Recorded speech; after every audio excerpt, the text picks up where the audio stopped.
Hi dear parents. അപ്പോൾ ഞാൻ ഇന്നത്തെ എൻ്റെ വീഡിയോയിൽ പറയാൻ പോകുന്നത് നമ്മൾ ഈ കുഞ്ഞുങ്ങൾ അതായത് ഈ സംസാരിച്ച് തുടങ്ങുന്ന സമയത്തൊക്കെ അവരുടെ ഒരു സംസാര രീതി എന്ന് പറയുന്നത് ചിലപ്പം നമുക്ക് ക്ലിയർ ആകത്തില്ല, കുഞ്ഞുങ്ങൾ എന്തോ പറയുന്നതെന്ന്. സോ എന്നോട് ഒരുപാട് പാരൻസ് വന്ന് ചോദിക്കാറുണ്ട്, അയ്യോ ഇത് സംസാരം ക്ലിയർ അല്ലല്ലോ, ടെൻഷൻ ആവുന്ന, ഇവളെന്ത് ഇങ്ങനെ സംസാരിക്കുന്നത്, ഒന്നും ക്ലിയർ ആവുന്നില്ലല്ലോ. അങ്ങനെ അങ്ങനെ ഗൂഗിളിലൊക്കെ സെർച്ച് ചെയ്ത് ഒത്തിരി ടെൻഷൻ അടിക്കുന്ന പാരൻസും ഉണ്ട്. അപ്പം ഞാൻ അതിനൊരു ആൻസറായിട്ടാണ് ഞാൻ പറയുന്നത്. അത് എന്താന്ന് വെച്ചാൽ, ആക്ച്വലി കുഞ്ഞുങ്ങൾ ഈ സംസാരിക്കാൻ തുടങ്ങുമ്പോഴത്തേക്കിനും ഒരു സ്റ്റേജിൽ, അതായത് അമ്മ അപ്പയൊക്കെ പറഞ്ഞൊക്കെ കഴിഞ്ഞ് അവർ ഒരുപാട് ശബ്ദങ്ങൾ ഉപയോഗിക്കാൻ തുടങ്ങുമ്പോഴും ത ന ക ഒക്കെ ശബ്ദങ്ങൾ ഉപയോഗിക്കാൻ തുടങ്ങുമ്പോൾ കുഞ്ഞുങ്ങളുടെ സ്പീച്ച് എന്ന് പറഞ്ഞാൽ ഇങ്ങനെ അത്തവാ കത്തവും എന്ന് വെച്ചാൽ എന്ത് കണ്ടാലും അതിങ്ങനെ എന്തൊക്കെയോ ഇങ്ങനെ പറയാൻ ശ്രമിക്കുന്നുണ്ട്, പക്ഷെ ഒന്നും ക്ലിയർ ആയിട്ട് വരുന്നില്ല. അത് നോർമലാണ്. സോ ഇത് നിങ്ങൾ നോക്കിയിട്ട് നിങ്ങൾ ടെൻഷൻ അടിക്കേണ്ട ആവശ്യമൊന്നുമില്ല. കാരണം എന്താണെന്ന് വെച്ചാൽ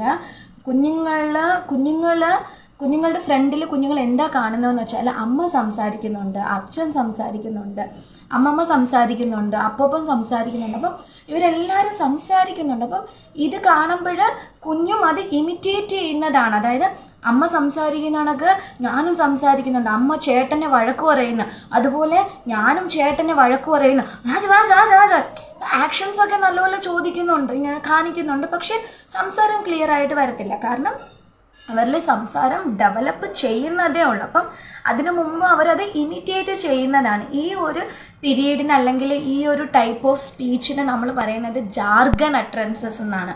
അതായത് ജാർഗൻ സ്പീച്ച്, ജാർഗൻ പീരീഡ്. അതായത് ആ സമയത്ത് അത് കുഞ്ഞുങ്ങളുടെ ആ ഒരു ഡെവലപ്മെൻറ്റ് അനുസരിച്ചാണ്. യൂഷ്വലി അതൊരു 2.5 വയസ്സ്, നോർമലി ഡെവലപ്മെൻറ്റ് ചിൽഡ്രനിൽ ആ ഒരു 2.5 വയസ്സ് 2 വയസ്സിന് ശേഷം അത് ഒരു 6 മാസത്തിൽ കൂടുതലൊക്കെ ഈ ഒരു ജാർഗൺ സ്പീച്ച് ആയിരിക്കും. കാരണം ഒരു ലാംഗ്വേജ്, അതായത് ഭാഷ പഠിക്കുന്ന സമയം കൂടിയാണ്. അതുപോലെ തന്നെ സംസാരത്തിലെ ശബ്ദങ്ങൾ കായായിരുന്നാലും അവരുടെ ആ കുഞ്ഞു വായ്ക്കകത്ത് ഈ ശബ്ദങ്ങളൊക്കെ ഡെവലപ്പ് ആകുന്ന സമയവും കൂടിയാണ്. അപ്പം അതുകൊണ്ടാണ് അവർ സംസാരിക്കുമ്പം അല്ലെങ്കിൽ ഇമിറ്റേറ്റ് ചെയ്യുമ്പം അതിങ്ങനെ അക്ഷരങ്ങൾ മാത്രമായിട്ടൊക്കെ വരുന്നത്. ഇങ്ങനെ അപ്പം നോക്കി ഇങ്ങനെ വഴക്ക് പറയും, പക്ഷേ നമുക്കൊന്നും മനസ്സിലാകത്തില്ല എന്താ പറയുന്നതെന്ന്. അപ്പോൾ ഈ ഒരു സ്പീച്ച് നോക്കിയിട്ട് ആരും ടെൻഷൻ അടിക്കേണ്ട, ഇത് നല്ലതാണ്. അതുപോലെ തന്നെ ഈ ഒരു ജാർഗൻ സ്പീച്ചിനെ നമ്മൾ എൻകറേജ് ചെയ്യണം. അതായത് ഇപ്പം കുഞ്ഞിപ്പോൾ ഒരു സാധനം, ഇപ്പം ആരെങ്കിലും എന്തെങ്കിലും തെറ്റ് ചെയ്യുന്നത് കണ്ടു കഴിഞ്ഞാൽ അമ്മ വഴക്ക് പറയുന്ന കണക്ക് കുഞ്ഞും വഴക്ക് പറയും. സോ നമ്മൾ എന്താ ചെയ്യേണ്ടതെന്ന് പറഞ്ഞാൽ, പാരൻസ് അതിനെ നമ്മൾ മീനിങ് ആയിട്ട്, അതായത് അങ്ങനെ ചെയ്യണ്ട, അങ്ങനെ ചെയ്യരുത്, അത് എടുക്കരുത് എന്ന് പറയണം. അതായത് കുഞ്ഞിൻ്റെ കൂടെ തന്നെ നമ്മൾ അതിനെ എന്താണ് കുഞ്ഞ് പറയാൻ ഉദ്ദേശിക്കുന്നത് അത് നമ്മൾ ക്ലിയർ ആയിട്ട് കുഞ്ഞിൻ്റെ കൂടെ തന്നെ ഒരു 2-3 പ്രാവശ്യം പറയുക. കുഞ്ഞിനോട് ഒരിക്കലും ഡിമാൻഡ് ചെയ്യാൻ പോരുത്. പറ നീ പറ, വീണ്ടും പറ, ക്ലിയർ ആയിട്ട് പറ. സോ ഒരിക്കലും ക്ലിയർ ചെയ്യാനായിട്ട് പോകരുത് ഈ ജാർഗൻ സ്പീച്ചിനെ.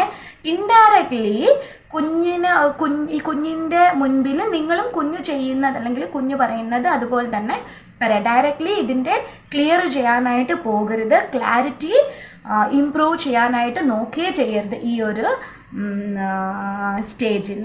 സോ ഈ ഒരു സ്കില്ലിനെ നമ്മൾ ബൂസ്റ്റപ്പ് ചെയ്യുക.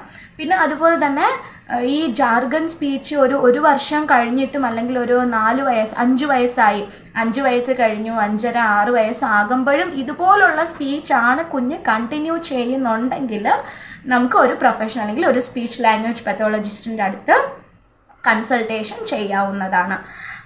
സോ അതുവരെ പാരൻസിനോടൊന്നും ടെൻഷൻ അടിക്കേണ്ട കാര്യമില്ല. എൻ്റെ ഈ ടിപ്സൊക്കെ ഫോളോ ചെയ്താൽ മതി.